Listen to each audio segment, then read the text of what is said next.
तेरा एक साथ शुरू कर।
तेरा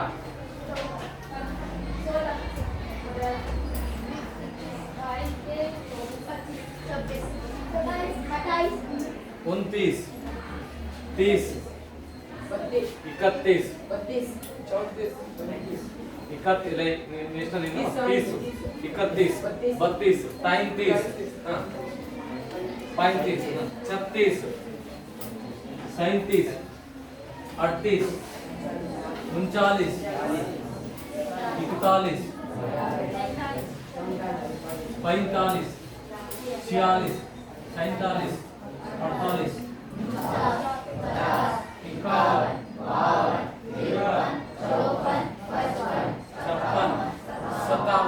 57 ಅಂದ್ರೆ 57 ಜನ ಇದ್ದೀರಿ ಅಲ್ವಾ? 57 ಎನ್ನೇ ಎಷ್ಟಿದ್ರಿ? ಹಿಂದೆ ಏನಂತ ಕರೀತಾರೆ ಅದನ್ನ? 63 ಇದ್ರಿ, ಇವತ್ತು 57 ಇದ್ರಿ. ಅಲ್ಲಿಗೆ ಎಷ್ಟು ಕಡಿಮೆ ಆದಂಗೆ ಆಯ್ತು? 6 ಕಡಿಮೆ ಆದಂಗೆ ಆಯ್ತು ಅಲ್ವಾ? ಅವ್ರು ಯಾರ್ಯಾರು ಅಂತ ನೋಟ್ ಮಾಡ್ಕೋಬೇಕು, ಆಮೇಲೆ ನಮ್ಗೆ ಹೇಳು. ಓಕೆ, ಇವತ್ತು ಒಂದು ಹೊಸ ಅಧ್ಯಯನ ಮಾಡಬೇಕು ಅಂತ ಮಾಡೋಣ. ಈಗ ಇದೊಂದು ಸ್ಕೂಲ್ ಮಾಡ್ಬೇಕಲ್ಲ, ಇದು ಹೊಸಳಿಂದ ಆರಂಭ ಆಗ್ಬೇಕಲ್ಲ. ಇದು ಕೋರ್ಟ್ ಬರ್ಬೇಕಲ್ಲ ಅಲ್ಲಿ ಕೆಳಗೆ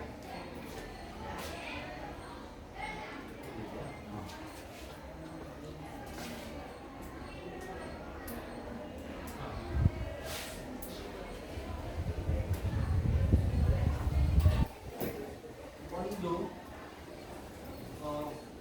ಆರಂಭದಲ್ಲಿ ನಿಮ್ಗೊಂದು ಹಾಡು ಕೇಳಿಸ್ಬೇಕು ಅಂತ ಯೋಚನೆ ಮಾಡಿ. ಆ ಹಾಡನ್ನು ನೀವು ಗಮನ ಇಟ್ಟು ಕೇಳಬೇಕು. ಅದರಲ್ಲಿ ಬರುವಂತ ಶಬ್ದಗಳನ್ನ ನೀವು ನನಗೆ ಆಮೇಲೆ ಹೇಳಬೇಕು. ಆಮೇಲೆ ಅದರಲ್ಲಿ ಏನು ನಿಮ್ಗೆ ಅರ್ಥ ಆಯ್ತು ಅಂತ ಕೂಡ ಹೇಳಬೇಕು. ಆ ಹಾಡನ್ನ ಬಹಳ ಪ್ರಸಿದ್ಧವಾದ ಒಂದು ಹಾಡಿದು.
ಇನ್ನೂ ಒಂದು 2 ನಿಮಿಷ ಇದೆ, ಆಮೇಲೆ ಈಗ ಹೇಳಿ ಇದರಲ್ಲಿ ಯಾವ್ಯಾವ ಶಬ್ದಗಳನ್ನು ನೀವು ಕೇಳ್ಪಟ್ರೆ ಮತ್ತು ಟೋಟಲ್ ಆಗಿ ಇದು ಏನು ಹೇಳ್ತತಿ ಈ ಹಾಡು ಅಂತ. ಇದೊಂದು ಬಹಳ ಪ್ರಸಿದ್ಧವಾದಂತ ಗೀತೆ ಇದು. ಇದ್ರ ಬಗ್ಗೆ ನಿಮ್ಗೆ ಏನ್ ಗೊತ್ತಿದೆ ಅದನ್ನ ಹೇಳ್ಬೋದು ಯಾರು?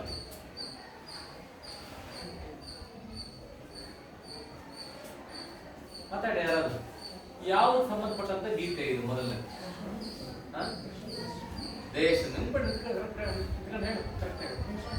ದೇಶ ಪ್ರೇಮದ ಬಗ್ಗೆ ಇರುವಂತ ಗೀತೆ ಇದು. Very good. ಇದ್ರಾಗ ಏನಾದ್ರು ಒಂದು 4-5 ಶಬ್ದಗಳು ನಿಮ್ಗೆ ಯಾವ ಇಷ್ಟ ಆಯ್ತಂದ್ರೆ ಮೊದಲನೇ ಲೈನ್ ಏನಿಗೆ ಹೇಳಕ್ ಬರ್ತದ ಹೇಳಮ್ಮ. ಏ ಮೇರೆ ವತನ್ ಕೆ ಲೋಗೋ ಜರಾ ಆಂಖ್ ಮೇ ಬರ್ಲೋ ಪಾನಿ ಅಂತ. ಏ ಮೇರೆ ವತನ್ ಕೆ ಲೋಗೋ ಜರಾ ಆಂಖ್ ಮೇ ಭರ್ಲೋ ಪಾನಿ ಅಂತ ಟೈಟ್ಲ್ ಇದ್ರದ್ದು. ಅರ್ಥ ಆಗುತ್ತೆ ಇದೇನಂತ? ಗೊತ್ತಾಗುತ್ತಮ್ಮ? ಹೇಳು.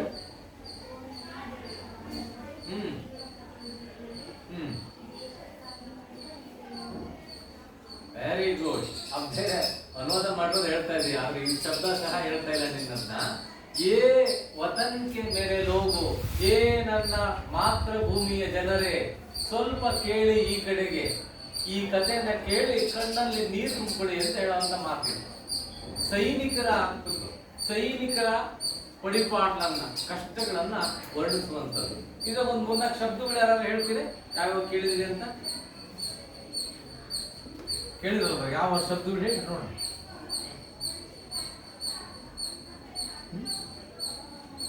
ಏ ಮೇರೆ ವತನ್ ಕೆ ಲೋಗ್ ಅದಾಯ್ತು. ಆಮೇಲೆ ಬಹಳ ಪದೇ ಪದೇ ಬರೋದು ಶಬ್ದ ಶಹೀದ್ ಹುಯೆ ಅಂತ ಬರೋದಲ್ಲಿ ಹೇಳಿದ್ರ ಅದನ್ನ.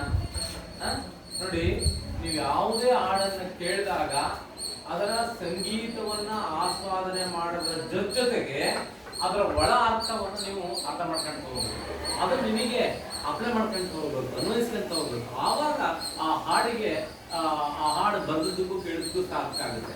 ಅನೇಕ ಸರಿ ನೀವೇನ್ ಮಾಡ್ತೀರಿ ಅಂತಂದ್ರೆ ಮ್ಯೂಸಿಕ್ ಅಂತಿರೋ ಹೊರತು ಶಬ್ದ ಬರೋದೇ ಇಲ್ಲ. ಒಂದೊಂದ್ 2 ಸಾಲು ಬರ್ತವೆ ಗೊತ್ತಮ್ಮ.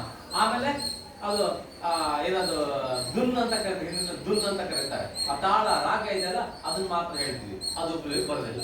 ಓಕೆ, ಇಂಥದ್ದೇ ದೇಶಭಕ್ತಿಯನ್ನ ಹೇಳುವಂತ ಒಂದು ಪದ್ಯ ನಮಗಿದೆ. ಅದು ಮೊದಲನೇ ಪದ್ಯ. ಯಾವ್ದು ನೋಡಿದ್ರ? ಟೆಕ್ಸ್ಟ್ ಬುಕ್ ಅಲ್ಲಿ ಓಪನ್ ಮಾಡಿ ನೋಡಿದ್ರ? Very good. ಯಾವ್ದು ಪದ್ಯ? ಮಾತೃಭೂಮಿ ಅಂತ ಅಲ್ವಾ? ಏನು ಮಾತೃಭೂಮಿ ಅಂದ್ರೆ ಯಾರು ಹೇಳ್ತೀರಿ? ಮಾತೃಭೂಮಿ ಅಂದ್ರೆ ಯಾವುದು? ಮಾತೃಭಾಷೆ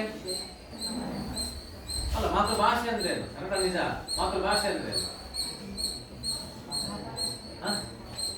ಮಾತಾಡೋ ಭಾಷೆ ಮಾತೃಭಾಷೆ. ಒಂದು ವೇಳೆ ನೀನು ಹಿಂದೆ ಮಾತಾಡಿದ್ರೆ ನಿನ್ನ ಮಾತೃಭಾಷೆ ಹಿಂದೆ ಅಂತ ಆಗುತ್ತೇನಪ್ಪ ಮನೆ ಕಂಡ? ಹಂಗಾಗುತ್ತೇನೋ? ನೋಡು, ಆ ಶಬ್ದಗಳು ನೀವು ಯಾವ್ದಾದ್ರು ಹೊಸ ಶಬ್ದಗಳು ನಿಮ್ ಕಿವಿ ಮೇಲೆ ಬಿದ್ದರೆ, ನಾನು ಆಗ್ಲೇ ಹೇಳ್ದಂಗೆ ಆಡದಿದ್ರೆ ಹೆಂಗ ಒಳ ಅರ್ಥ ತಿಳ್ಕೊಬೇಕು ಅಂತಿದೆಯೋ, ಶಬ್ದಗಳನ್ನು ಕೂಡ ಒಳ ಅರ್ಥ ತಿಳ್ಕೊಬೇಕು. ಅದಕ್ಕೆ ನೀವೇನ್ ಮಾಡ್ಬೇಕು ಅಂದ್ರೆ ಅದೆಲ್ಲರೂ ಒಡೆಯಕ್ ಬರುತ್ತಾ ನೋಡ್ಬೇಕು ಆ ಶಬ್ದ. ಉದಾಹರಣೆಗೆ ನೀವು ಯಾವ್ದಾದ್ರು ಅನ್ನೋನ್ ಅಂದ್ರೆ ನಿಮ್ಗೆ ಗೊತ್ತಿಲ್ಲದ ಪರಿಚಯ ಇಲ್ಲದ ವಸ್ತು ನಿಮ್ ಕೈ ಸಿಗೋದು ಇಟ್ಕೊಳ್ಳೋಣ, ವಸ್ತು ಸಿಗೋದು ಇಟ್ಕೊಳ್ಳೋಣ. ಅವಾಗ ಏನ್ ಮಾಡ್ತೀರಿ ನೀವು? ಅದನ್ನ ಹಿಂಗ್ ನೋಡ್ತೀರಿ, ಹಿಂಗ್ ನೋಡ್ತೀರಿ, ಹಿಂಗ್ ನೋಡ್ತೀರಿ, ಹಿಂಗ್ ನೋಡ್ತೀರಿ. ಕೊನೆಗೆ ಏನು ಗೊತ್ತಾಗಿದ್ರೆ ಕಲ್ ತಗೊಂಡು ಕುಟ್ಟಿ ಓಪನ್ ಮಾಡಿ ನೋಡ್ತೀರಿ. ಹೌದಾನೆ? ಯಾಕಂಗ್ ಮಾಡ್ತೀರಿ ನೀವು ಅದನ್ನ? ಸಹಜ, ಅದು ಕುತೂಹಲ, ಏನಿದೆ ತಿಳ್ಕೊಬೇಕು ಅಂತ. ಹಾಗೇನೆ ಶಬ್ದಗಳ ಅರ್ಥ ಆಗದೆ ಇದ್ರೆ ಅದನ್ನ ಒಡೆದ್ ನೋಡ್ಬೇಕು. ಹೊಡಿಬೇಕಾದ್ರೆ ಒಂದು ಆಯಕಟ್ಟಿನ ಜಾಗ ಹೊಡಿಬೇಕು. ಎಲ್ಲಿ ಬೇಕಲ್ಲಿ ನೋಡಿದ್ರೆ ತೆಂಗಿನಕಾಯಿ ಹೊಡೆಯಲ್ಲ. ಅದು ತೆಂಗಿನಕಾಯಿ ಹಿಂಗಿಂಗ್ ಇಟ್ಕೊಂಡು ಕುಟ್ಟಿದ್ರೆ ಹೊಡೆದೋಗುತ್ತೆ, ಅದು ಹೊಡೆದೋಗಲ್ಲ. ತೆಂಗಿನಕಾಯಿ 2 ಹೋಳ ಹಾಕ್ಬೇಕಂದ್ರೆ ಎಲ್ಲಿ ಹೊಡಿಬೇಕು? ಅದನ್ನ ಸೆಂಟ್ರಿ ಕರೆಕ್ಟ್ ಆಗಿ, ಅಥವಾ ಈ ತರದ ಯಾವ್ದಾರ ಏಣಿಗೆ ಇಟ್ಕೊಂಡು ಹಿಂಗ್ ಬಾರಿಸಿದ್ರೆ ಪಳ್ಳ ಅಂತ ಹೊಡೆದೋಗುತ್ತೆ. ಅದ್ ಬಿಟ್ಟು ನೀನು ಹಿಂಗಿಂಗ್ ಕುಟ್ಟಿದ್ರೆ ಅದನ್ನ ಯಾವ ಕಾರಣಕ್ಕೂ ಹೊಡೆಯಲ್ಲ. ಹೊಡೆದ್ರು ಕೂಡ ಅದು ಬೆಳಕಿಗೆ ಬರಲ್ಲ, ಅಲ್ಲ ಪುಡಿ ಪುಡಿ ಎದ್ದು ಹೋಗ್ಬಿಡ್ತದೆ. ಹಂಗೆ ಈ ಶಬ್ದಗಳನ್ನ ಹೊಡೆಯೋದಾದ್ರೆ, ಈಗ ಉದಾಹರಣೆಗೆ ಮಾತೃಭಾಷೆ ಅಂತ ಇದೆ. ಏನು ಹೆಂಗ್ ಹೊಡಿತೀರಿ ಅದನ್ನೀಗ? ಹೆಂಗ್ ಕಟ್ ಮಾಡ್ತೀರಿ? ಆಡ್ ಮಾಡೋದಾದ್ರೆ ಅದನ್ನ ಮಾತಾಡಿ ಬೇಗ.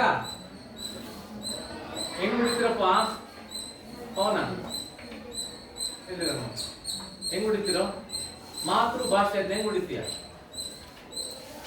ಮಾತೃಭಾಷೆ ಹೊಡಿತೀಯ, ಮಾತೃ ಭಾಷೆ ಹೊಡಿತೀಯ, ಮಾತೃಭಾಷೆ ಹೊಡಿತೀಯ? ನಿಂತ್ಕೊಳ್ಳ ಫಸ್ಟ್. ಮಾತೃಭಾಷೆ ಅಂತ ಒಂದು ವರ್ಡ್ ಇದೆ, ಅದನ್ನ ತುಂಡು ಮಾಡ್ಬೇಕು, ಎರಡು ಮಾಡ್ಬೇಕಂದ್ರೆ ಎಲ್ಲಿ ಬಿಡ್ತೀಯಾ? ಹಾ, ವೆರಿ ಗುಡ್, ಅಷ್ಟೇನೆ. ಅದನ್ನ ಹೇಳಕ್ ಇನ್ನೊಂದಕ್ಕೆ ಯಾಕೆ ಹೇಳ್ತೀಯ? ಮಾತೃ ಭಾಷೆ, ಅವೆರಡು ಸೇರ್ಕೊಂಡು ಮಾತೃ ಭಾಷೆ ಆಗಿದೆ. ಹಾಗಾದ್ರೆ ಮಾತೃ ಅಂದ್ರೆ ಏನು? ತಾಯಿ ಅಂದ್ರೆ ಮಾತೆ ಅನ್ನೋ ಶಬ್ದಕ್ಕೆ ಸಂಸ್ಕೃತದಲ್ಲಿ ಮಾತೃ ಅಂತ ಕರೀತಾರೆ. ಭಾಷೆ ಅಂದ್ರೆ ಏನು? ಯಾವ್ದಕ್ಕ ಭಾಷೆ ಅಂತ ಕರಿತೀವಿ?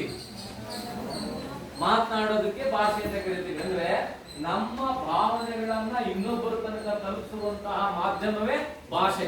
ಅದು ಯಾವ ಭಾಷೆ ಬೇಕಾಗಿರ್ಲಿ, ಹಿಂದಿ, ಇಂಗ್ಲಿಷ್, ಕನ್ನಡ, ತಮಿಳು, ಉರ್ದು, ಜಗತ್ತಿನಾಗೆ ಬೇಕಾದಷ್ಟು ಭಾಷೆಗಳಿದಾವೆ. ಸುಮಾರು 3000ಕ್ಕೂ ಅಧಿಕ ಭಾಷೆಗಳಿದಾವೆ. ಅವೆಲ್ಲವೂ ಕೂಡ ಏನ್ ಮಾಡ್ತವೆ? ನಮ್ಮ ಭಾವನೆಗಳನ್ನ ಇನ್ನೊಬ್ಬರ ತನಕ ತಲುಪಿಸ್ತವೆ. ಅದನ್ನ ಭಾಷೆ ಅಂತ ಕರಿತೀವಿ. ಇಲ್ಲಾಂದ್ರೆ ಮಾತೃಭಾಷೆ ಅಂದ್ರೆ ಏನಂತ ಆಯ್ತು? ಈಗ ತಾಯಿಯ ಭಾಷೆ ಅಂದ್ರೆ ತಾಯಿ ಮಾತನಾಡುವ ಭಾಷೆ ಅಥವಾ ತಾಯಿ ನಿಮಗೆ ಕಲಿಸಿಕೊಡುವ ಭಾಷೆಯೇ ಅದು ನಿಮ್ಮ ಮಾತೃಭಾಷೆ. ಈಗ ಹೇಳಿ, ನಿಮ್ಮ ಮಾತೃಭಾಷೆ ಯಾವುದು? ಕನ್ನಡ. ಹಾಗಾದ್ರೆ ಮಾತೃಭೂಮಿ ಅಂದ್ರೆ ಹೆಂಗ್ ನಾವ್ ಹೇಳೋಣಂತೀಗ? ಇದೇ ತರ ಅನ್ವಯಿಸೋದಾದ್ರೆ ಹೆಂಗ್ ಮಾತಾಡ್ತೀರಿ? ಮಾತೃಭೂಮಿ ಅಂತ ಹೆಂಗ್ ಹೇಳ್ತೀರಿ? ಅರ್ಥನ ಇದನ್ನ? ಅದೇ ಹೆಂಗೆ ಇಲ್ಲಿ ಕೇಳ್ಬೇಕಿಲ್ಲಿ ನೋಡ್ಬೇಕಲ್ಲೇ, ನನ್ನ ಜೊತೆ ಮಾತಾಡು. ಮಾತೃಭೂಮಿ ಹೆಂಗ್ ಡಿಫೈನ್ ಮಾಡ್ತೀಯಾ? ಹೆಂಗ್ ಅದನ್ನ ವ್ಯಾಖ್ಯಾನ ಮಾಡ್ತೀರಿ?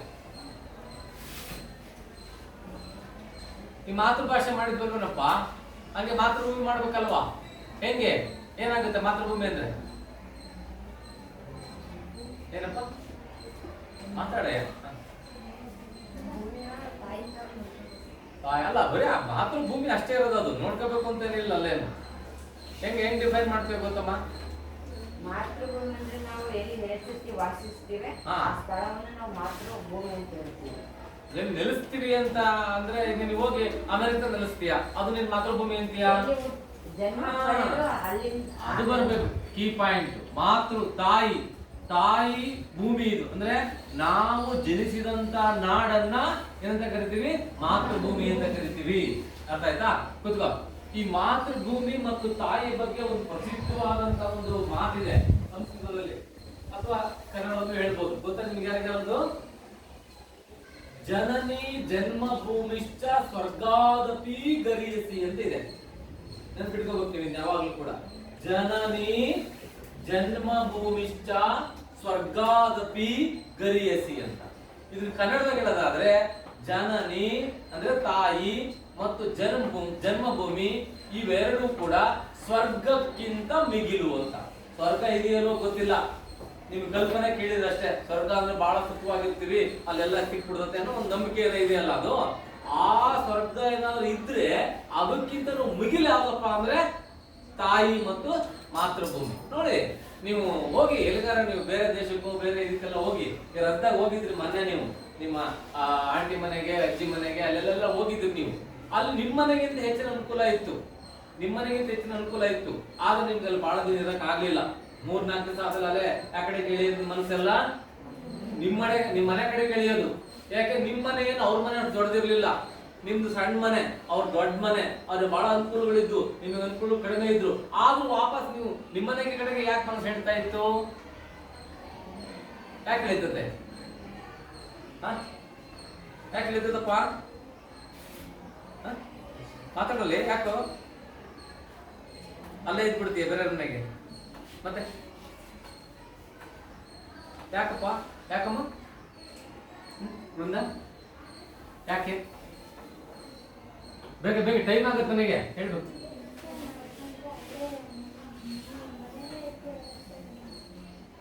ಅಲ್ಲ, ಮನೇಲಿ ಇಲ್ವಲ್ಲ, ಅಲ್ಲೇ ಹೋಗಿರ್ತೀಯಲ್ಲ. ಯಾಕೆ ಸೆಳಿತತ್ತೆ ನಿಮ್ಮ ಮನೆ ಕಡೆಗೆ ಅಂತ ಮನಸ್ಸು?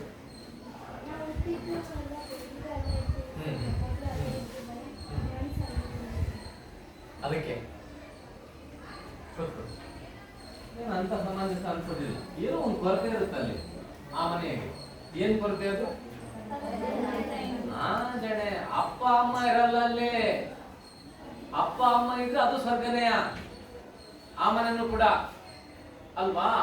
ಅದಕ್ಕೆ ಒಂದು ಕನ್ನಡದಾಗ ಒಂದು ಮಾತಿದೆ, ಹೆಂಡತಿಯೊಬ್ಬಳು ಮನೆಯೊಳಗಿದ್ದರೆ ಏನಂದ್ರೆ ಮುಂದೆ ಬರ್ತದೆ, ಅದುವೇ ₹1,00,00,000 ನನಗೆ ಅಂತ ಒಬ್ಬ ವ್ಯಕ್ತಿ ಹೇಳುವಂತ ಮಾತು. ಅಂದ್ರೆ ತಾಯಿ ಮಾತೃಭೂಮಿ ಕೊಟ್ಟ ಸುಖವನ್ನ ಮತ್ತಾವು ನಮಗೆ ಕೊಡ್ಲಿಕ್ಕೆ ಸಾಧ್ಯ ಇಲ್ಲ. ಹೀಗಾಗಿ ಈ ಎರಡನ್ನ ಎಷ್ಟು ಕೊಂಡಾಡಿದ್ರು ಸಾಲದು, ಎಷ್ಟು ಕೊಂಡನೆ ಮಾಡಿದ್ರು ಸಾಲದು. ಮಾತೃಭೂಮಿಯನ್ನ ಮತ್ತು ಮತ್ತಿನ್ನೊಂದೇನನ್ನ ಮಾತೆಯನ್ನ ಎಷ್ಟು ಕೊಂಡಾಡಿದ್ರು ಕೂಡ ಸಾಲದು.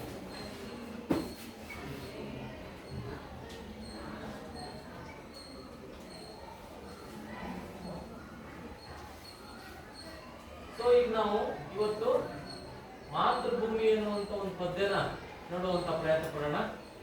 ಈ ಮಾತೃಭೂಮಿ ಪದ್ಯನ ನೋಡಿದಾಗ ನಮಗೆ ನಾವೇನೇನು ಕಲಿಬಹುದು ಅನ್ನೋದನ್ನ ಒಂದು ಪಟ್ಟಿ ಮಾಡ್ಕೊಳ್ಳೋಣ. ಮೊದಲನೇದು, ಇಲ್ಲಿ ಛಾತ್ರೋं ಭಾಷಾ ಕೌಶಲ್ಯ ವಿಕಾಸ ಕರ್ನ. ನಾವು ಇಲ್ಲಿ ಎರಡು ಉದ್ದೇಶಗಳನ್ನು ಈಡೇರಿಸ್ಕೊಳ್ತೀವಿ. ಒಂದು ಪಠ್ಯದಲ್ಲಿ ಪುಸ್ತಕದಲ್ಲಿ ಅಥವಾ ಪಾಠದಲ್ಲಿರುವಂತಹ ತತ್ವ, ಇನ್ನೊಂದು ಅದರ ಜೊತೆಗೇನೆ ಭಾಷೆನೂ ಕಲಿಬೇಕು, ಜೊತೆಗೆ ಅದರಾಗೆ ಇರುವಂತ ತತ್ವವನ್ನು ಕೂಡ ಕಲಿಬೇಕು. ನಾವು ಹಿಂದೆ ಹೇಳ್ತಾ ಇದ್ದೆ, ದೇಹ ಮತ್ತು ಮನಸ್ಸಿದ್ದಂಗೆ ಭಾಷೆ ಮತ್ತು ಅದರೊಳಗಿನ ಭಾವನೆಗಳು ಅವನ್ನೆರಡು ಬೇರ್ಪಡಿಸಕ್ಕಾಗೋದಿಲ್ಲ. ಹಾಗಾಗಿ ಒಂದು ಭಾಷೆ ಕಲ್ತ್ಕೊಳ್ಳೋಣ, ಜೊತೆಗೆ ಅದರೊಳಗಿರುವಂತ ಭಾವನೆಯನ್ನು ಕಲ್ತ್ಕೊಳ್ಳೋಣ. ನೆಕ್ಸ್ಟ್ ನಿಮ್ಮ ಈ ಹಿಂದಿನ ತಿಳುವಳಿಕೆಯನ್ನು ಏನಿದೆ ಅಂತ ಗಮನಿಸೋಣ. ಮತ್ತೆ ಒಂದು ಭಾಷೆಯ ಬಗ್ಗೆ ಒಂದು ಪ್ರೀತಿ ವಿಶ್ವಾಸವನ್ನು ಮೂಡಿಸುವಂಥದ್ದು. ಇನ್ನು ವಿಶೇಷವಾಗಿ ಪದ್ಯದ ಉದ್ದೇಶ ಏನಪ್ಪಾ ಅಂತ ಹೇಳಿದ್ರೆ, ಮಾತೃಭೂಮಿ ವಿಶ್ವ का परिचय प्राप्त करना. ಮಾತೃಭೂಮಿಯ ವಿಶೇಷತೆಗಳೇನು ಅನ್ನೋದನ್ನ ನಾವು ಗಮನಿಸಬೇಕಾಗುತ್ತೆ. ನೆಕ್ಸ್ಟ್ ಭಾರತಕ್ಕೆ ಮಹಾನ್ ವಿಭೂತಿयों का ಸ್ಮರಣ करना. ಭಾರತದ ಮಹಾನ್ ವಿಭೂತಿಗಳು ಅಂದ್ರೆ ಮಹಾನ್ ಪುರುಷರನ್ನ ಸ್ಮರಣೆ ಮಾಡ್ಕೊಳ್ಳೋದು. ದೇಶ ಪ್ರೇಮ का भाव जागृत करते हुए देश की संपदा का ज्ञान प्राप्त करना ಅನ್ನುವಂಥದ್ದು. ಅಂದ್ರೆ ದೇಶದ ಬಗ್ಗೆ ಒಂದು ಜಾಗೃತಿಯನ್ನು ಮೂಡಿಸ್ತಾ ನಾವು ದೇಶ ಪ್ರೇಮವನ್ನು ಬೆಳೆಸ್ಕೊಳ್ಳುವಂತ ಭಾವನೆಯನ್ನ ಕಲ್ತ್ಕೊಳ್ಳೋಣ. ನೋಡಿ, ಇದು ನಿಮ್ಮ ಪಠ್ಯಪುಸ್ತಕದಲ್ಲಿರುವಂತ ಪದ್ಯ. ಈ ಪಠ್ಯಪುಸ್ತಕ ನೀವು ತೆಗೆಯಬೇಕಾಗಿಲ್ಲ, ಆ ಇಡೀ ಪುಟದಿಂದ ಹಾಗೆ ಇಟ್ಟಿದ್ದೀನಲ್ಲಿ. ಮತ್ತೊಂದು ಸಾರಿ ಅದನ್ನ ಓದ್ತೀನಿ, ಅದನ್ನ ನೀವು ನೋಡ್ರಿ ಹಂಗೇನೆ. ಆಮೇಲೆ ನೀವು ಹಾಡೋದು, ಹೇಳೋದು, ಅಭ್ಯಾಸ ಮಾಡೋಣ. ನೋಡ್ಕೊಳ್ತಿರ್ಲಪ್ಪ, ನೋಡ್ಕೊಳ್ಳಿ. इधर नोड़को, इधर नोड़को. मातृभू शत शत बार प्रणाम, अमरों की जननी तुमको शत शत बार प्रणाम. मातृभू शत शत बार प्रणाम, तेरे उर में शाहिद गांधी बुद्ध और राम. मातृभू शत शत बार प्रणाम. हरे भरे है खेत सुहाने, फल फूलों से युक्त वन उपवन. तेरे अंदर भरा हुआ है खनिजों का कितना व्यापक धन. मुक्त हस्त तू बांट रही है सुख संपत्ति धन धाम. मातृभू शत शत बार प्रणाम. एक हाथ में न्याय पताका, ज्ञान दीप दूसरे हाथ में जग का रूप बदल दे. हे माँ, कोटि कोटि हम आज साथ में गूंज उठे जय हिंद नाद से सकल नगर और ग्राम. मातृभू शत शत बार प्रणाम. ಪದ್ಯ ಇದನ್ನ ಬರೆದಿರುವಂತ ಕವಿ ಯಾರಂತ ಗೊತ್ತಾ ನಿಮಗೆ? ಇವರ ಹೆಸರೇನು? ಭಗವತಿ ಚರಣ ವರ್ಮ. ಹಿಂದಿಯ ಬಹಳ ಸುಪ್ರಸಿದ್ಧ ಕವಿಗಳಲ್ಲಿ ಇವರು ಕೂಡ ಒಬ್ಬರು. ಹೇಗೆ ಕನ್ನಡದ ಸುಪ್ರಸಿದ್ಧ ಕವಿಗಳು ಯಾರ್ಯಾರು? ಕನ್ನಡ ಸುಪ್ರಸಿದ್ಧ ಕವಿಗಳು ಕುವೆಂಪು, ಬೇಂದ್ರೆ, ಕಾರ್ನಾಡನ್ ಕವಿ ಅಂತೇನೆ. ಕಾರ್ನಾಡ್ ಕವಿಗಳಲ್ಲ, ಅವರು ನಾಟಕಗಾರರು. ಜ್ಞಾನಪೀಠ ಪ್ರಶಸ್ತಿ ಬಂದಿದೆ ನಿಜ. ಕವಿಗಳು ಬೇರೆ, ಲೇಖಕರು ಬೇರೆ, ನಾಟಕಕಾರರು ಬೇರೆ. ಅಂದ್ರೆ ಅವರ ಅಷ್ಟು ಒಂದಾಗಿರ್ಬೋದು. ಆದ್ರೆ ಕವಿ ಅಂತ ಬಂದಾಗ ನಾವು ಅವ್ರ ಹೆಸರು ತಗೊಳ್ಳಲ್ಲ, ಕಾರ್ನಾಡ್ ಹೆಸರು ತಗೊಳ್ಳಲ್ಲ. ಅವರೆಲ್ಲೂ ಕವಿತೆಗಳನ್ನು ಬರೆದಿಲ್ಲ ಅವರು. ಯಾರಪ್ಪ? ಶಿವರಾಮ್ ಕಾರಂತರು. ಅವರು ಲೇಖಕರು ಕಾದಂಬರಿಕಾರರು. ಕನಕದಾಸರಿರ್ಬೋದು, ಪುರಂದರದಾಸರಿರ್ಬೋದು, ಅವರು ಕೂಡ ಕವಿಗಳ ತತ್ವಕಾರರಾಗ್ತಾರೆ ಅವರು. ಓಕೆ, ಹಾಗೆ ಹಿಂದಿನಲ್ಲಿರುವಂತಹ ಕೆಲವು ಪ್ರಸಿದ್ಧ ಕವಿಗಳಲ್ಲಿ ಭಗವತಿ ಚರಣ ವರ್ಮ ಕೂಡ ಒಬ್ಬರು. ಈಗ ನಾವೇನ್ ಮಾಡೋಣ ಅಂತ ಹೇಳಿದ್ರೆ, ಇವರು ಬರೆದಿರುವಂತ ಈ ಪದ್ಯದ ಒಂದೊಂದೇ ಸಾಲುಗಳನ್ನ ನೋಡ್ಕೊಳ್ತಾ ಅದರ ಅರ್ಥದ ವಿಶ್ಲೇಷಣೆ ಮಾಡ್ಕೊಳ್ತಾ ಬರೋಣ. ಓದಮ್ಮ, ಅದೇನಿದೆ ಎರಡು ಸಾಲ. ಮಾತೃ ಬಾರ್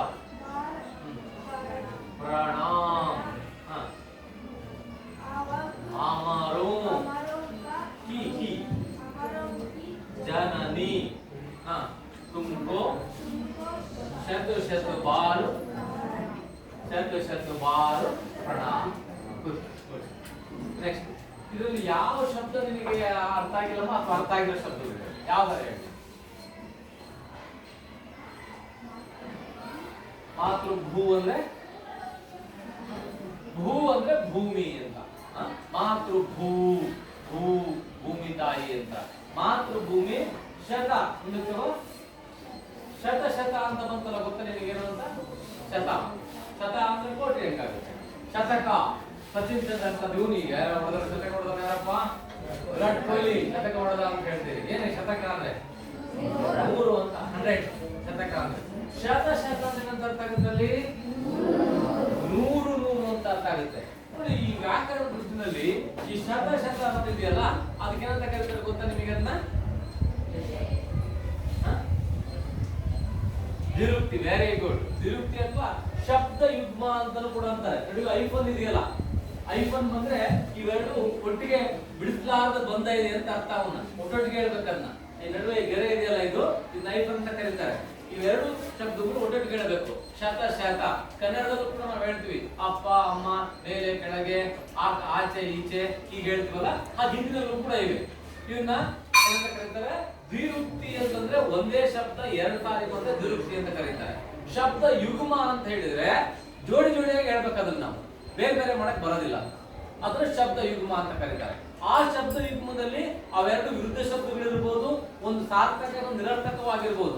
ಉದಾಹರಣೆಗೆ ಅವಳು ಗಿವಳು ಅಂದ್ರೆ ಹಂಗೇನೆ ನೋಡ್ ಮತ್ತೆ ಅಂತೀರಿ, ಅಲ್ಲ ಅವಳು ಸರಿ, ಗಿವಳು ಯಾರೇನದು? ಅದಕ್ಕೇನು ಅರ್ಥ ಇಲ್ಲ, ಅದು ನಿರರ್ಥಕ ಶಬ್ದ. ಆದ್ರೆ ಅದು ಒಟ್ಟಿಗೆ ಹೇಳ್ತೀವಿ, ಅವಳು ಗಿವಳು ಅಂತೇಳಿ. ಅದು ಶಬ್ದ ಯುಗ್ಮ. ಗೊತ್ತಾಯ್ತಾ? ಆಮೇಲೆ ವಿರುದ್ಧ ಶಬ್ದಗಳು ಬರ್ತವೆ ಕೆಲವು. ಉಪರ್ ನೀಚೆ ಮಧ್ಯಕ, ಆ ಕಡೆ ಮೇಲೆ ಕೆಳಗೆ ನೋಡ್ಬೇಡ ನೀನು. ಇವೆರಡು ವಿರುದ್ಧ ಶಬ್ದ, ಉಪರ್ ನೀಚೆ. ಹೀಗೆ ವ್ಯಾಕರಣ ದೃಷ್ಟಿಯಿಂದ ಕೂಡ ಇದನ್ನ ನಾವು ನೆನಪಿಟ್ಕೋಬೇಕು. ಅಭ್ಯಾಸ ಭಾಗದಲ್ಲಿ ಕೂಡ ಇದೆ. ಇಂತಹ ಜೋಡಿ ನುಡಿಗಳು ಅಥವಾ ದ್ವಿರುಕ್ತಿಗಳು ಅಂತ ಕರಿತೀವಿ. ಜೋಡಿ ನುಡಿನಲ್ಲಿ ಒಂದು ಶಬ್ದ ವಿರುದ್ಧ ಶಬ್ದಗಳು ಆಗಿರ್ಬೋದು, ಅರ್ಥ ನಿರರ್ಥಕಗಳು ಕೂಡ ಇರಬಹುದು. ಇದನ್ನ ದ್ವಿರುಕ್ತಿ ಅಂತ ಕರಿತೀವಿ. ಶತ ಶತ ಬಾರಿ ಪ್ರಣಾಮ್. ಶತ ಶತ ಬಾರ್ ಅಂತ ಹೇಳಿದ್ರೆ 100 ಬಾರಿ. ಪ್ರಣಾಮ್ ಅಂದ್ರೆ ನಮಸ್ಕಾರ.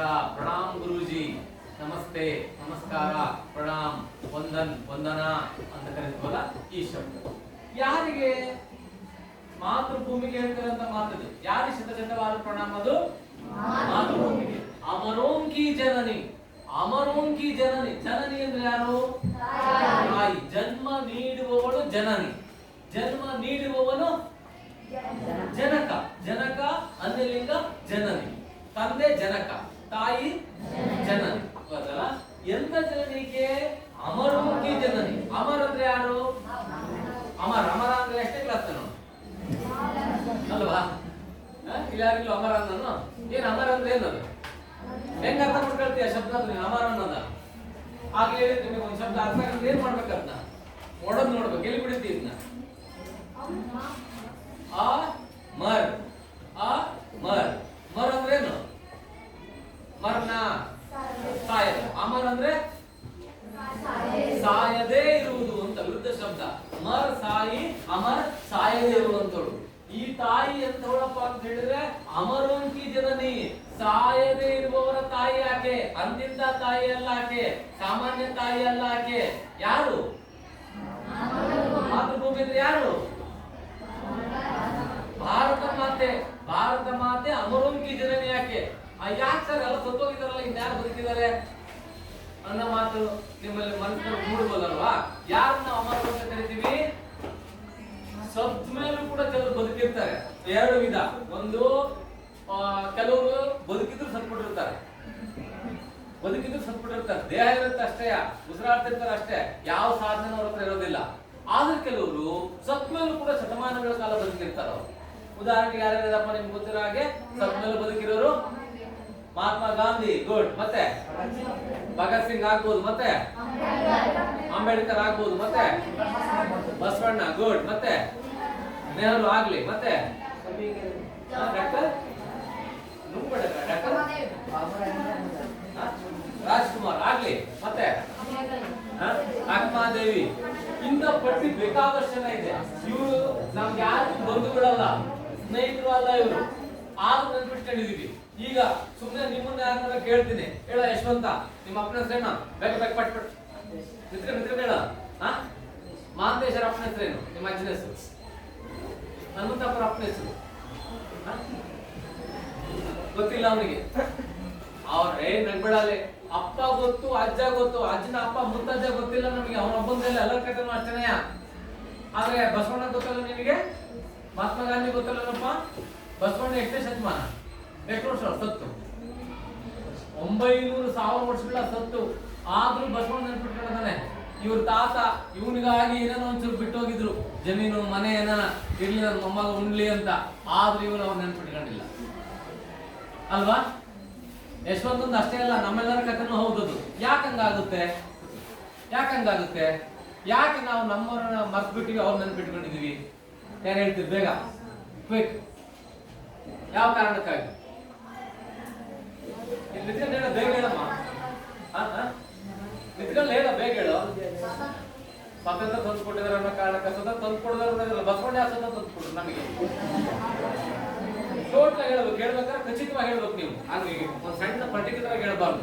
ಯಾಕಪ್ಪ ಅಂತ ಹೇಳಿದ್ರೆ, ಯಾವ ವ್ಯಕ್ತಿ ತನ್ನ ಕುಟುಂಬಕ್ಕಲ್ಲದೆ ಪರರಿಗಾಗಿ ಸೌಕೊಂಡಿರ್ತಾನೋ, ಪರರಿಗಾಗಿ ಜೀವ ಕೊಟ್ಟಿರ್ತಾನೋ, ಪರರಿಗಾಗಿ ತನ್ನ ಜೀವನವನ್ನೇ ಸವಸಿರ್ತಾನೋ ಅವನನ್ನೆಲ್ಲ ನೆನ್ಪಿಟ್ಕೊಳ್ತಾರೆ. ಜಾತಿ, ಮತ, ದೇಶ, ಪ್ರಾಂತ್ಯ, ಪ್ರದೇಶಗಳನ್ನ ಹೊರತಾಗಿ ನೆನ್ಪಿಟ್ಕೊಳ್ತಾರೆ. ಅವರನ್ನೇ ನಾವು ಅಮರರು ಅಂತ ಕರಿತೀವಿ. ಹಾಗಾಗಿ ತುಮಕು ಶತ ಬಾರು ಪ್ರಣಾಮ, ಏ ತಾಯಿ ನಿನಗೆ ಶತ ನಮಸ್ಕಾರಗಳು ಅಂತ ಹೇಳಿ ಕವಿ ಹೇಳ್ತಾರೆ. ನೆಕ್ಸ್ಟ್ ಮತ್ತೆ ಹೇಳ್ತಾನೆ, ಮಾತೃಪು ಶತ ಬಾರು ಪ್ರಣಾಮ.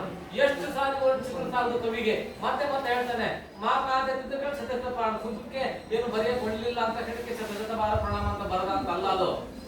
ಏನು ಬರೆಯಕ್ಕೆ ಕೊಟ್ಟಿದ್ರು ಕವಿ, ಏನ್ ನೆನಪಾಗಿಲ್ಲ ತಲೆಗೆ, ಅದಕ್ಕೆ ಶತ ಬಾರು ಪ್ರಣಾಮ ಅಂತ ಬರೆದ್ಬಿಟ್ರು ಅಂತ ಅಲ್ಲ ಅದು.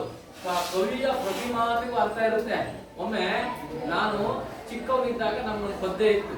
ಏನಪ್ಪ ಅಂತಂದ್ರೆ, ಹೂವಳು ಹಾವೆ ಆವಳು ಹೂವೆ ನಿನ್ನಯ ಬಿಲದಳು ಹಾವಿನ ಟಾವೆ ಅಂತ ಒಂದು ಪದ್ಯ ಬಹಳ ಹಿಂದೆ ಓದಿದ್ ನೆನಪದು. ನಮ್ಗೆ ಅರ್ಥನೇ ಆಗಿರ್ಲಿಲ್ಲ ಅದು. ಹೂವಳು ಹಾವೆ ಆವಳು ಹೂವೆ ಅಂತ ಇತ್ತು. ಹೂವಿನಾಗ ಆದ್ರ ಸಹಜ, ಹೂವಿನಾಗ ಆಗಿರ್ತದೆ. ಆದ್ರೆ ಹಾವಿನಾಗ ಹೆಂಗ್ ಹೂ ಇರ್ತದೆ ಗೊತ್ತೇ ಇರ್ಲಿಲ್ಲ ನನಗೆ. ಅದು ಸುಮ್ಮನೆ ಬರ್ದ್ರ ಮಕ್ಕಳು ತಿಳ್ಕೊಂಡಿದ್ದೆ. ಆಮೇಲೆ ಮುಂದೆ ಅವಾಗ್ಲೂ ನನಗೆ ಹೊಡೆದೇನಪ್ಪಾ ಅಂತಂದ್ರೆ, ಈ ನಾಗ ಆಗಿದೆಯಲ್ಲ ಅದು ಎಡೆ ಬಿಸ್ತ ಹೆಂಗ್ ಕಾಣುತ್ತದು, ಹೂ ಕಣ್ಣಂಗ್ ಕಾಣುತ್ತೆ. ಹೂವಳು ಹಾವೆ ಹಾವಳು ಹೂವೆ. ಹಾಗಾಗಿ ಕವಿಯ ಮಾತುಗಳು ಸುಮ್ಸುಮ್ಕೆ ಬರ್ತಿರಲ್ಲ ಅವರು. ಹೇಳಿದಾ, ಇಲ್ಲಿ ಎಷ್ಟು ಗುಣಗಾನ ಮಾಡಿದ್ರು ಸಾಕು ಅಂತ ಹೇಳಲಿಕ್ಕಾಗಿ ಮಾತನ್ನು ಸತ್ಯ ಬಾರು ಪ್ರಣಾಮ ಅಂತಾನೆ. ಬೇರೆ ಊರ್ಮೆ ಶಾಹಿತ್ ಗಾಂಧಿ ಬುದ್ಧ ರಾಮ್. ನೋಡಿಲಿ, ಗಾಂಧಿ ಇದ್ದಾರೆ, ಬುದ್ಧ ಇದ್ದಾರೆ, ಅಲ್ಲಿ ರಾಮ ಇದ್ದಾರೆ. ಗೊತ್ತನಪ್ಪ, ಬೇರೆ ಊರ್ಮೆ, ಊರಂದ್ರೆ ದೇಹ, ನಿನ್ನ ದೇಹದಲ್ಲಿ ಶಾಹಿತ್ ಅಂದ್ರೆ ಹುತಾತ್ಮರಾಗಿದ್ದಾರೆ. ಸತ್ತು ಹೋಗೋದು ಅನ್ನೋದಕ್ಕೆ ಬಹಳ ಶಬ್ದಗಳಿದ್ದಾವೆ. ನಮಗೆ ಇನ್ನೊಂದ್ಸರಿ ಹೇಳಿದ್ದೀನಿ, ಅವನ ವ್ಯಕ್ತಿತ್ವ ಅಲ್ಲೇ ಹೇಳ್ಬಿಡ್ಬೋದು. ಅವ್ನ ಯಾರ ಘಟಕನ ಕಣೋದ ಅವನಂದ್ರೆ ಅವನ ಅಂತ ಏನು ಬಾಳಿಲ್ಲ ಅಂತ, ಬಗೆಹರಿಸ್ಕೊಂಡ ಅಂದ್ರೆ ಅವ್ನ ಬಾರಿ ತೊಂದರೆ ಕೊಡೋದ ಊರಿಗೆ ಅಂತ ಅಲ್ವಾ. ಆದ್ರೆ ಲಿಂಗೈಕ್ಯ ಆದ, ನಿಧನರಾದ್ರು, ಸತ್ತು ಹೋದರು ಅಂತ ಹೇಳಿದ್ರೆ ಪರವಾಗಿಲ್ಲ ಕೆಲಸ ಮಾಡಿದ್ದಾರೆ ಅಂತ. ಎಷ್ಟು ಶಬ್ದಗಳಿದಾವೆ ಇಂಗ್ಲಿಷ್ನಾಗ 2-3 ಶಬ್ದಗಳು ಅಷ್ಟವೇ. ನೋ ಮೋರ್, ಡೆತ್, ಇನ್ನೊಂದು 2-3 ಇರಬೇಕು. ಕನ್ನಡದಾಗೆ 100-150 ಶಬ್ದಗಳಿದಾವೆ ಸತ್ತೋದ ಅನ್ನೋದಕ್ಕೆ. ಉಸಿರು ನಿಂತೋತು, ಕೈಲಾಸವಾಸಿ ಆದ, ಬಕೆಟ್ ಆಮೇಲೆ ಹೊಗೆ ಆಕ್ಸಿಡೆಂಟ್, ಆ ಬಿದಿರು ಮೋಟರ್ ಮೇಲೆ ಮಂಟ, ಆಮೇಲೆ ಏನು ಷಡ್ಗಂಡ, ಆದ, ಪಂಚಭೂತಗಳಲ್ಲಿ ವಿಲೀನ ಆದ. ಇದರಲ್ಲಿ ಇದೊಂದು ಶಾಹಿತ್ ಅಂತಂದ್ರೆ ಹುತಾತ್ಮ ಅಂತ. ಕನ್ನಡದಲ್ಲಿ ಹುತಾತ್ಮ. ಯಾರಿಗೆ ಹುತಾತ್ಮ ಅಂತ ಕರೀತಾರೆ ಅಂದ್ರೆ, ಕೂಡ ಸಾವು ಕೂಡ ಹೇಳ್ತದೆ. ಹುತಾತ್ಮ ಅಂದ್ರೆ ದೇಶಕ್ಕಾಗಿ ಇನ್ನೊಬ್ಬರಿಗಾಗಿ ಹೋರಾಡುತ್ತಲೇ ಪ್ರಾಣ ಬಿಟ್ಟವನನ್ನು ಮಾತ್ರ ಹುತಾತ್ಮ ಅಂತ ಕರೀತಾರೆ. ಸಾಯದ್ ಬೇರೆ, ಉಸಿರು ನಿಂತನೂ ಒಂದೇ ವೈಜ್ಞಾನಿಕ ಕಾರಣ, ಉಸಿರಿಲ್ಲ ಅವನು ಸತ್ತೋಗಿದೆ ಅಂತ ಅಷ್ಟೇ ಅದು. ಆದ್ರೆ ಹುತಾತ್ಮ ಆಗಿದ್ದಾನೆ ಅಂದ್ರೆ ಅವನಿಗಾಗಿ ಅವನು ಸತ್ತಿಲ್ಲ, ದೇಶಕ್ಕಾಗಿ ಹೋರಾಡ್ತಾ ಇನ್ನೊಬ್ಬರಿಗಾಗಿ ಏನೋ ಅವನು ಪ್ರಾಣ ಕೊಟ್ಟಿದ್ದಾನೆ ಅನ್ನೋದಕ್ಕೆ ಹುತಾತ್ಮ ಅಂತಾರೆ. ಹಾಗಾಗಿ ಇಲ್ಲಿ ಶಾಹಿತ್ಯರೆಲ್ಲ ಹುತಾತ್ಮರು. ಗಾಂಧಿ, ಬುದ್ಧ, ರಾಮ್, ಮಾತೃಭೂ ಶತ ಬಾರು ಪ್ರಣಾಮ ಅಂತ ಹೇಳಿ ಮತ್ತೆ ಕವಿ ನೆನಪು ಮಾಡ್ಕೊಳ್ತಾನೆ. ಮತ್ತೆ ಹೇಳ್ತಾನೆ, ಹರೇ ಬರೇ ಹೈ ಕೇತು ಸುಹಾನೆ ಕರುಫುಲೋನ್ಸೆ ಯುತು ವನ ಉಪವನ್. ಹರೇ ಬರೇ ಹಸಿರಿನಿಂದ ತುಂಬಿದೆ. ಇದು ಕೂಡ ಶಬ್ದ ಯುಗ್ಮ. ಹರೇ ಬರೇ ಶಬ್ದ ಇವು ನಡುವೆ ಐಫನ್ ಬಂದಿದೆ. ಹೈ ಖೇತ್ ಸುಹಾನೆ, ಖೇತ್ ಅಂದ್ರೆ ಹೊಲ ಗದ್ದೆಗಳು, ಸುಹಾನೆ ಸುಂದರವಾಗಿದೆ. ಅಷ್ಟೇ ಅಲ್ಲ, ಫಾಲು ಫೂಲೋನ್ಸೆ ಇದು ವನ ಉಪವನ್, ಹಣ್ಣು ಹೂಗಳಿಂದ ಒಳಗೊಂಡಿವೆ. ಯೂತ ಒಳಗೊಳ್ಳು ಏನು ವನ ಉಪವನ್, ಕಾಡುಗಳಿರ್ಬೋದು, ಉದ್ಯಾನವನಗಳಿರ್ಬೋದು, ಚಿತ್ರಗಳಲ್ಲಿ ಇವೆಲ್ಲ ನೈಜ ಚಿತ್ರಗಳು. ಇವೆಲ್ಲ ಹಣ್ಣುಗಳೆಲ್ಲ ಹೆಂಗಿದಾವೆ, ವಸ್ತುಗಳಿದಾವಲ್ಲ ನೋಡಿ. ಈ ಚಿತ್ರ ಇದು ಕಾಣಿಸಲ್ಲ, ನಾನೆಲ್ಲ ಇಟ್ಟಿದ್ದೀವಿ. ಇದು ನಟೆಗಳು ಒಂದು ಚಿತ್ರ, ನಮ್ಮದೇ ಚಿತ್ರ ಇದು. ಇದು ಚಿತ್ರ, ಇದು ಚಿತ್ರ, ಒಂದು ಚಿತ್ರ. ಈಗ ಆ ಶ್ರಾವಣ ಮಾಸದಲ್ಲಿ ನೋಡ್ಬೇಕು, ಎಲ್ಲ ಕಡೆಗೂ ಹತ್ತಿ ಬಂದಿರ್ತದೆ ಅಲ್ವಾ.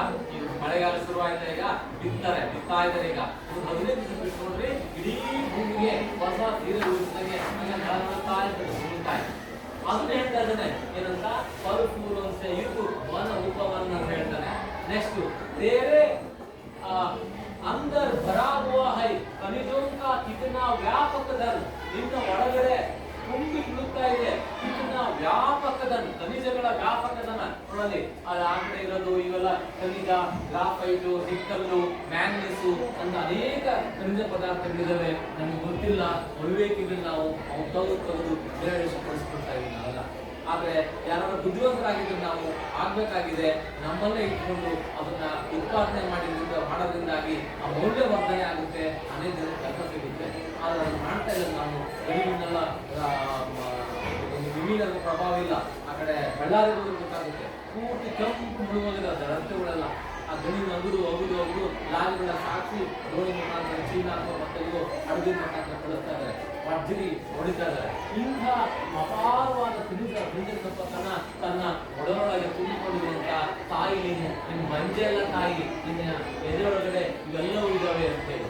ಅಷ್ಟೇ ಅಲ್ಲ, ತಾಯಿ ಏನ್ ಮಾಡ್ತಾಳೆ, ಮುಕ್ತ ಹಸ್ತಕ್ಕೂ ಬಾಳ್ತೊರಲಿ ಹೈ ಸುಖ ಸಂಪತ್ತಿ ಧನದಾಮ್. ಮುಕ್ತ ಹಸ್ತು, ಆಕೆ ಯಾರು ಬೇಡಲ್ಲ. ತಾಯಿ ಯಾಕೆ, ತಾಯಿ ಯಾವ ಮಕ್ಕಳಿಗೆ ಇದ್ರು ನಿನ್ನೆ ಕೊಡಲ್ಲ ಕಣ ಅಂತ ಅನ್ನಲ್ಲ. ನಿನ್ಗೆ ಬೇಕಾ ನಿನ್ಗೆ ಬೇಕಿದ್ರೆ ಬ್ಯಾಡ್ರು ಕೂಡ ತಗಡೆ ನೀವು ಕೊಟ್ಟು ಕಳ್ಸಿಲ್ಲ ನೋಡಿರ್ಬೇಕು. ನೀವು ಅಪ್ಪನ ಕಡೆ ಕಣ್ ತಪ್ಪಿಸಿ ಇಟ್ಕಳ ಅಂತ ನೀವು ಇದು ಕೊಟ್ಟಿಲ್ಲ ನಿಮ್ಮಮ್ಮ ಕೊಟ್ಟಿದ್ದಾರೆ ತಾನೆ, ನೀವು ಅಪ್ಪನ ಕಣ್ ತಪ್ಪಿಸಿ. ಇದು ತಾಯಿ ಗುಣ ಅನ್ನೋದು. ಹಾಗೆ ಮಾತೃಭೂಮಿ ಅಷ್ಟೇನೆ ಈ ಸ್ಥಳದ ಏನ್ ಮಾಡ್ತಿದ್ದಾರೆ, ಸುಖ ಸಂಪತ್ತಿ ಧನ ಹಣ ಕಾಮ ಅಂದ್ರೆ ನೆಲೆಗಳು. ಮಾತೃಭೂಷಣ ಭಾರತಣ. ಇವತ್ತು ನಾವು ನೆಮ್ಮದಿಯಾಗಿದ್ದೀವಿ. ನಾವು ಇವತ್ತು ಮನೆ ಇದೆ, ನಮಗೆ ಸೂರಿದೆ, ರಕ್ಷಣೆ ಇದೆ. ಇದಕ್ಕೆಲ್ಲ ಕಾರಣ ಏನು, ಮಾತೃಭೂಮಿಯನ್ನು ಬದುಕಿಸಿಕೊಡ್ತಾಳೆ. ಆ ಕಾರಣಕ್ಕಾಗಿ ತಾಯಿ ನಿನಗೆ ಶತ ಬಾರು ಪ್ರಣಾಮ. ಅಷ್ಟೇ ಅಲ್ಲ, ಆಕೆ ಸ್ವರೂಪವನ್ನು ವರ್ಣನೆ ಮಾಡಲಾಗ್ತಾ ಇದೆ. ಏಕ ಹಾತುಮೆ ನ್ಯಾಯ ಪತಾಕ, ದೂಸರಿ ಹಾತುಮೆ ಜ್ಞಾನದಿ. ನಮ್ಮ ಭಾರತ ಮಾತೆ ನ್ಯಾಯಕ್ಕೆ ಹೆಸರುವಾಸಿ ಆದವಳು. ಅಷ್ಟೇ ಅಲ್ಲ, ಜ್ಞಾನಕ್ಕೂ ಕೂಡ ಹೆಸರುವಾಸಿ ಆದವಳು ಆಕೆ. ಇಡೀ ಜಗತ್ತಿಗೆ ನಲಂದ ವಿಶ್ವವಿದ್ಯಾಲಯ ಅಂತ ಒಂದು ಇತ್ತು ಮೊದಲು.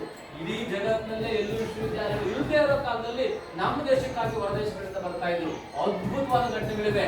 ಒಂದ್ಸರಿ ಹಿಂಗೆ ಆಯ್ತು, ಟಿಪ್ಪು ಸುಲ್ತಾನ್ ಮತ್ತು ಬ್ರಿಟಿಷರ ನಡುವೆ ಯುದ್ಧ ನಡೆದಾಗ ಟಿಪ್ಪು ಏನ್ ಮಾಡ್ಬಿಡ್ತಾನೆ, ಕೆಲವು ಬ್ರಿಟಿಷ್ ಸೈನಿಕರನ್ನ ಸೋಲಿಸಿದ ಮೇಲೆ ಕೆಲವನ್ನ ಹಿಡ್ಕೊಂಡು ಅವ್ರನ್ನ ಮೂಗು ಕೊಯ್ದ್ಬಿಡ್ತಾನೆ.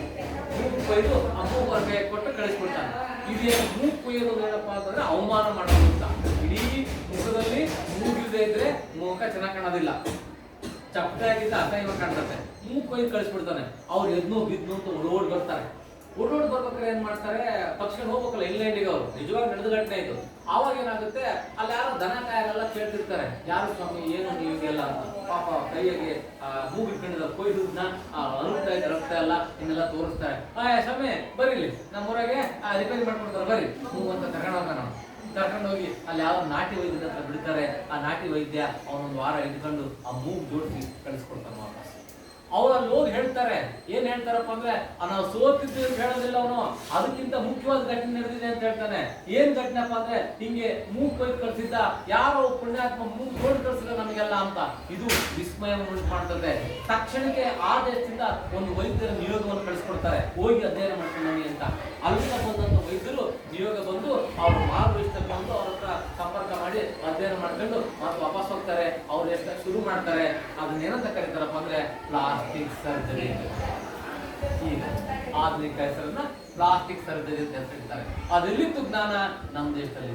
ನಾವು ಅದನ್ನ ಅವಗಣನೆ ಮಾಡಿದ್ವಿ, ಅದನ್ನ ಸರಿಯಾಗಿ ಗಮನಿಸ್ತಿಲ್ಲ. ಅದನ್ನೇ ಅವರು ಇವತ್ತು ನಮ್ಮ ದೇಶದಲ್ಲಿ ಫಸ್ಟ್ ನಾವು ಪ್ಲಾಸ್ಟಿಕ್ ಸರ್ಜರಿ ಮಾಡಿದ್ವಿ ಅಂತ ಹೇಳ್ತಾರೆ. ಇಂತಹ ಜ್ಞಾನವುಳ್ಳಂತ ದೇಶ ನಮ್ದು. ಹಾಗಾಗಿನೇ ಏಕ ಆತ್ಮೆ ನ್ಯಾಯ ಪತಾಕ ದೂಸರೆ ಆತ್ಮೆ ಜ್ಞಾನ ಬೇಕು. जग का रूप बदलते है माँ कोटि कोटि हम आज साथ ಅಂತ. ಜಗ का रूप बदलते है माँ. ಈ ಮಾತು ಚೆನ್ನಾಗಿದೆ. ಈಗ ಇತ್ತೀಚೆಗೆ ಒಂದು ಜಗತ್ತಿನಾದ್ಯಂತ ಒಂದು ಮಾತು ಬರ್ತಾ ಇದೆ. ಭಾರತ ದೇಶ ಏನಾಗ್ಬೇಕು ನೋಡಿದೆ ಅಂತ ಈಗ ಗೊತ್ತಾ ನಿಮಗೆ? ಈ ಜೂನ್ 21 ಏನ್ ಮಹತ್ವ ದಿನ ಅದು ಬರುತ್ತಲ್ಲ ಈಗ ಗೊತ್ತಿಲ್ಲ? Very good. ವಿಶ್ವ ಯೋಗ ದಿನಾಚರಣೆ. ಇದು ಜೂನ್ 21 ವರ್ಷದ ದೊಡ್ಡ ಹಗಲು. ಅಂದ್ರೆ ದೀರ್ಘ ಬೆಳಿಗ್ಗೆ 5:30 ಬೆಳಕಿರ್ತದೆ, ರಾತ್ರಿ 7:30 ಆದ್ರೂ ಬೆಳಕು, ಸೂರ್ಯ ಮುಳುಗಿರೋದಿಲ್ಲ, ಬೆಳಕಿರ್ತದೆ. ದೀರ್ಘ ಹಗಲು ಇದು. ಇದನ್ನ ಆಯ್ಕೆ ಮಾಡ್ಕೊಂಡು ಏನ್ ಮಾಡಿದ್ರು, ನಮ್ಮ ಭಾರತ ದೇಶ ವಿಶ್ವ ಸಂಸ್ಥೆನಲ್ಲಿ ಇದ್ದಿಟ್ಟು ನೋಡಿ ಯೋಗ ಎಲ್ಲರಿಗೂ ಬೇಕು ಅಂತ ಹೇಳಿದ್ಮೇಲೆ ಸರ್ವಾನುಮತದಿಂದ ಒಪ್ಕೊಂಡು ಇಡೀ ಜಗತ್ತು ಏನ್ ಮಾಡ್ತಾ ಇದೆ, ಇದನ್ನ ವಿಶ್ವ ಯೋಗ ದಿನ ಅಂತ ಆಚರಣೆ ಮಾಡ್ತಾ ಇದೆ. ಅಂದ್ರೆ ಈಗ ನಮ್ಮ ದೇಶ ವಿಶ್ವಕ್ಕೆ ಗುರು ಆಗುವಂತಹ ಒಂದು ಸ್ಥಾನದಲ್ಲಿ ನಿಂತಿದೆ. ಅದರಲ್ಲಿ ಪರೋಕ್ಷವಾಗಿ ಕವಿ ಹೇಳ್ತಿದ್ದಾನೆ, ಜಗತ್ತ ರೂಪ ಬದಲದೆ ಹೇಮ ಏಕಾಯಿ. ಜಗತ್ತಿನ ರೂಪವನ್ನೇ ಬದಲಾಯಿಸುವಂತ ಶಕ್ತಿ ನಿನ್ ಕಡೆಗಿದೆ, ಬದಲಾಯಿಸು ಅಂತ ಹೇಳ್ತಾನೆ. ಕೋಟಿ ಕೋಟಿ ಆದ ಸಾಧನೆ ಇವತ್ತು ಕೋಟಿ ಕೋಟಿ ನಿಮ್ ಜೊತೆಗೆ ಇದ್ದೀವಿ ಅಂತ. ಯಾಕೆ ಮೊದಲು ಇರ್ಲಿಲ್ವಾ ಅಂತಂದ್ರೆ ಇರ್ಲಿಲ್ಲ. ಮೊದಲು ನಾವು ಬ್ರಿಟಿಷರ ದಾಸ್ಯದಲ್ಲಿದ್ವಿ. ಬ್ರಿಟಿಷರ ದಾಸ್ಯದಿಂದ ಬಿಡುಗಡೆ ಹೊಂದಿ ಸ್ವತಂತ್ರ ಆಗಾಗ ಬರೆದಿರುವಂತಹ ಕವಿತೆ ಇದು. ಹಾಗಾಗಿ ಹೇಳ್ದ, ಮೊದಲಂಗಿಲ್ಲ ತಾಯಿ, ನಾವೀಗ ಸ್ವತಂತ್ರರಾಗಿದ್ದೇವೆ, ನಿಮ್ ಜೊತೆಗಿದ್ದೇವೆ, ನಾನು ಏನ್ ಬೇಕಾದ್ರೂ ಮಾಡ್ಬಲ್ವಿ ಅಂತ ಹೇಳ್ತಾನೆ ಕವಿ. ನೆಕ್ಸ್ಟ್, ಗೂಂಜ್ ಊಟೆ ಜಯ ಹಿಂದೂ ನಾದುತ್ತೆ ಸಕಲ ನಗರ ಗ್ರಾಮ. ಇಡೀ ಗೂಂಜ್ ಊಟ ಅಂದ್ರೆ ಪ್ರತಿಧ್ವನಿಸುವಂತ, ಪ್ರತಿಧ್ವನಿಸಬೇಕು. ಏನು? ಜಯ ಹಿಂದ್ ನಾದ್ಸೆ, ಜಯ ಹಿಂದ್ ಜಯ ಹಿಂದ್. ಅವಾಗ ಹೇಳಂಗಿರ್ಲಿಲ್ಲ ಬ್ರಿಟಿಷರ್ ಇದ್ದಾಗ. ಗೊತ್ತಾ ನಿಮಗೆ? ಒಂದೇ ಮಾತರಂ ಅಂತ ಒಂದು ಕವಿತೆ ಇದೆಯಲ್ಲ, ಬಂಕಿಮಚಂದ್ರ ಚಟರ್ಜಿ ಬರೆದಿರುವಂತದ್ದು. ಅದನ್ನ ಹಾಡಂಗಿರ್ಲಿಲ್ಲ. ಅದ್ ಯಾರಾದ್ರೂ ಹಾಡಿದ್ರೆ ಅಲ್ಲೇ ಗುಂಡಿಟ್ಕೊಳ್ಳೋರು, ಅವ್ನ ಅರೆಸ್ಟ್ ಮಾಡ್ಕೊಂಡು ಹೋಗೋರು. ಭಾರತ ಮಾತೆಗೆ ಜಯವಾಗಲಿ ಅಂದ್ರೆ ಅವ್ನ ಅರೆಸ್ಟ್ ಮಾಡೋರು. ಆದ್ರೆ ಈಗೇನಾಗಿದೆ ಸಂಸ್ಕೃತ ಬಂದ್ಮೇಲೆ ಗೂಂಜು ಊಟೆ ಜಯ ಹಿಂದ್ ನಾದುತ್ತೆ ಸಕಲ ನಗರ ಅವ್ರ ಗಾಂವ್. ನಗರಗಳಲ್ಲಿ ನೋಡಿ, ದೊಡ್ಡ ನಗರ ಅದು ಗಾಂವ್, ಹಳ್ಳಿ, ಹಳ್ಳಿ ಮತ್ತು ನಗರ ವಿರುದ್ಧ ಶಬ್ದಗಳು. ಗಾಂವ್, ಶಹರ್ ವಿರುದ್ಧ ಶಬ್ದಗಳು ಕೂಡ ಎಲ್ಲ ಕಡೆಗೂ ಗೂಂಜೂಟೆ ಪ್ರತಿಧ್ವನಿಸಲಿ. ಮಾತೃಭು ಶತಶತ ಬಾರು ಪ್ರಣಾಮ, ಮಾತೃಭು ಶತಶತ ಬಾರು ಪ್ರಣಾಮ. ಹೌದನಪ್ಪ? ಇಷ್ಟು ಈ ಪದ್ಯ. ಒಮ್ಮೆ ಇದು ಹೇಳ್ಕೊಡ್ತೀನಿ, ಬೇಗ ಹೇಳ್ಬಿಡಾಕಿನೆ. ಮಾತೃಭು शत शत बार प्रणाम, अमरों की जननी, तुमको शत शत बार प्रणाम, मातृभू शत शत बार प्रणाम, तेरे उर में शाहिद गांधी, बुद्ध और राम, मातृभू शत शत बार प्रणाम. ಓಕೆ, ಇಷ್ಟು ಇನ್ನು ಮುಂದೆ ಕೇಳ್ಕೊಡ್ಬೇಕು.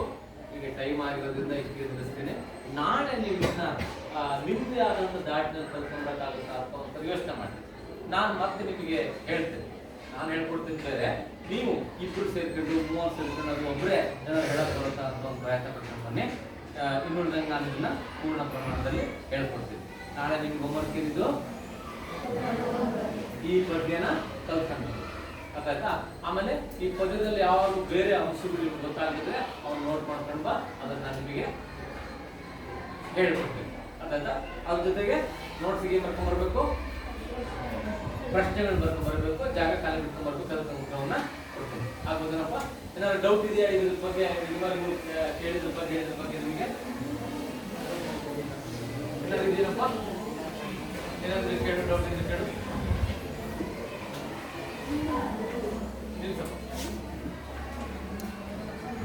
ಎಷ್ಟು ನಿಮಿಷ ಆತಪ್ಪ? 43. 43. 43.